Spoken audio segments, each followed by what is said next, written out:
auch etwas anderes zu sehen, auch etwas anderes zu denken. Einfach mal nicht nur an mein Handicap zu denken. Ich bin Tanja Odermatt und komme von Rhein. 2018 hatte ich einen schweren Berufsunfall.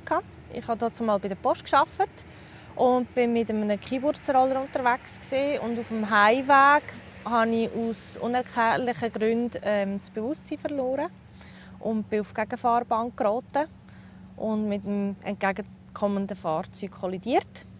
Und durch das habe ich schwere Verletzungen nachgezogen. Genau.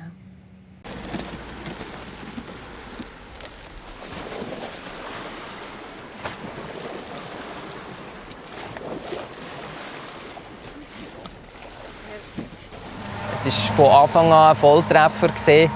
Es ist wirklich, wir sind in das Wasser reingekommen. Ich habe das Strahlen in ihren Augen gesehen und wusste, gut, da machen wir weiter.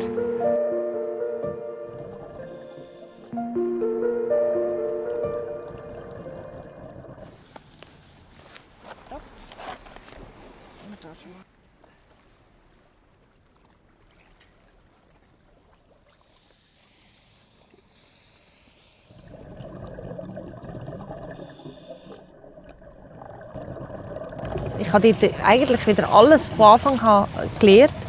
Und ich nehme eigentlich alles, was ich heute kann, nehme ich vom Schweizer Paraplegikerzentrum mit.